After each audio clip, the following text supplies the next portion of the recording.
Hello my dear friends, welcome back to my channel.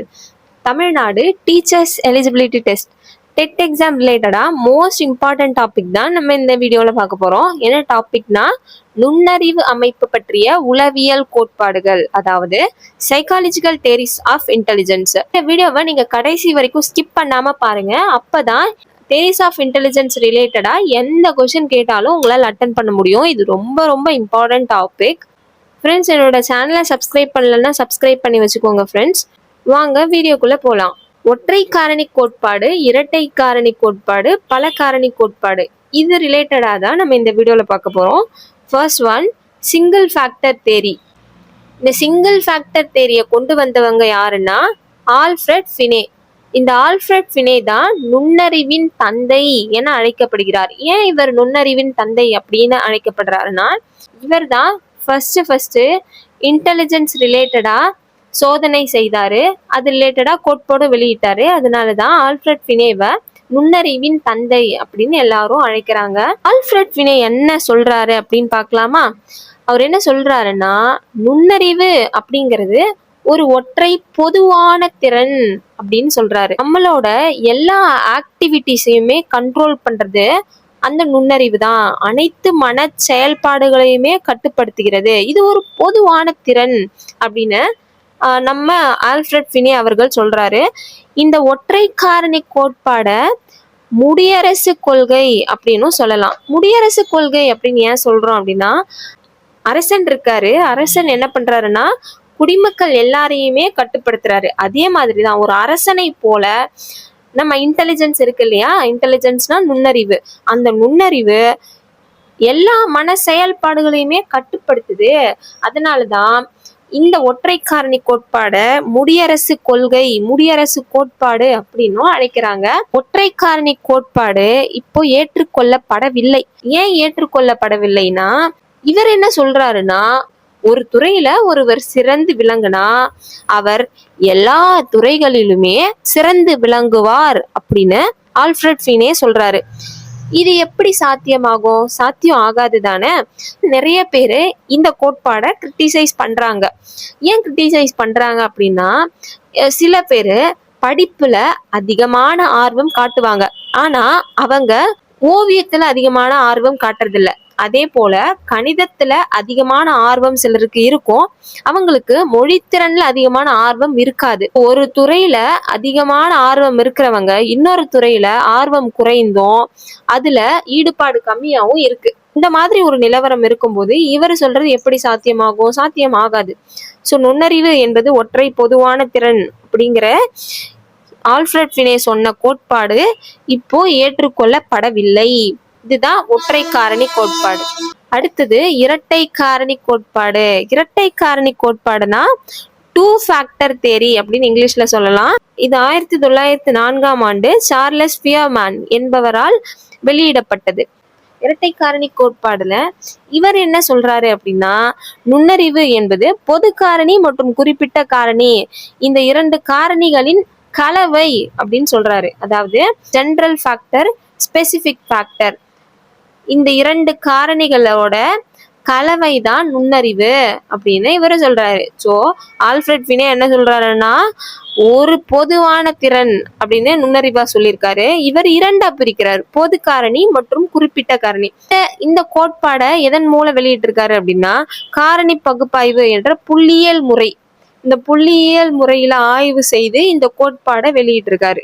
பொது காரணினா என்னன்னு பார்க்கலாம். பொது காரணினா என்னன்னா, இப்போ ஒரு சில மாணவர்கள் இருப்பாங்க.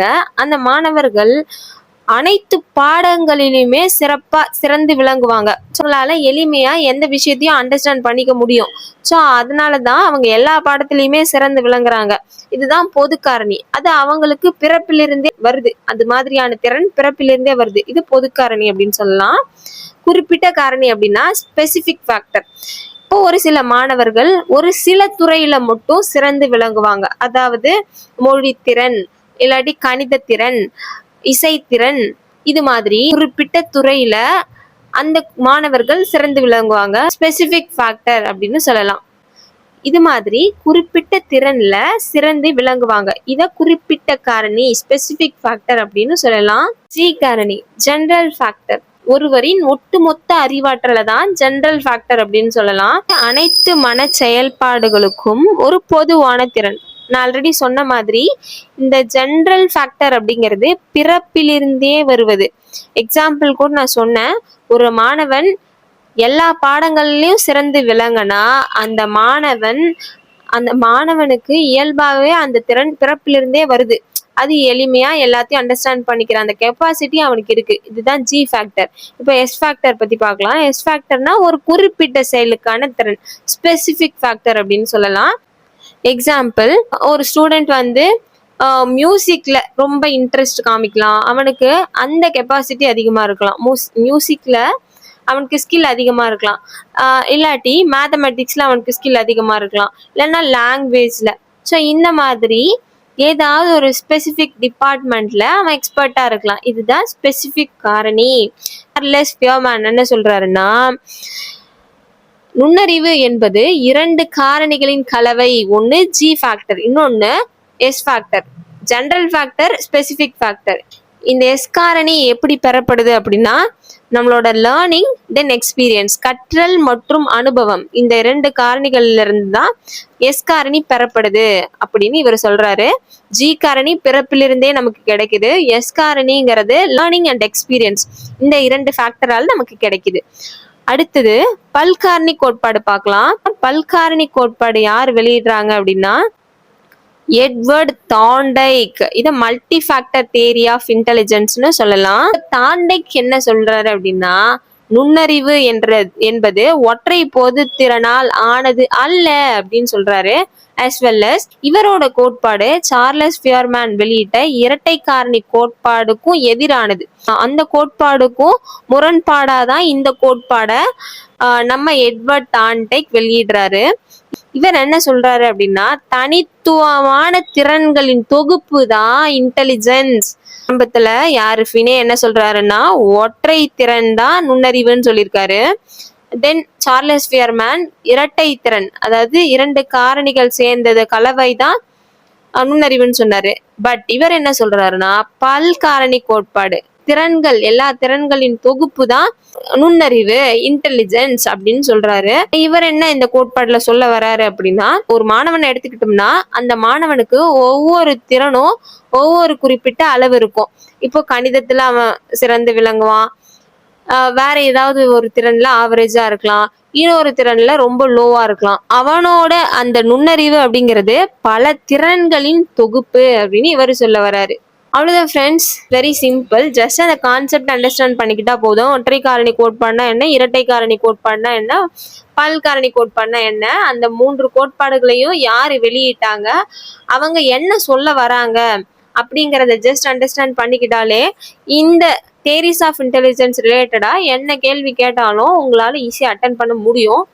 ஃப்ரெண்ட்ஸ், ஒரே ஒரு வேண்டுகோள், என்னோட வீடியோவுக்கு லைக் பண்ணுங்க. அப்போதான் என்னோட வீடியோ உங்களுக்கு அண்டர்ஸ்டாண்ட் ஆகுதா அப்படிங்கிறது என்னால் புரிஞ்சுக்க முடியும். as well as நீங்கள் போடுற லைக் எனக்கு ஒரு மோட்டிவேஷனாக இருக்கும். ஃப்ரெண்ட்ஸ், இன்னும் என்னோட சேனலை சப்ஸ்கிரைப் பண்ணலன்னா சப்ஸ்கிரைப் பண்ணி வச்சுக்கோங்க. அப்போ தான் நான் டெட் எக்ஸாம் ரிலேட்டடாக அப்லோட் பண்ணுற எல்லா வீடியோவும் உங்களை ரீச் ஆகும்.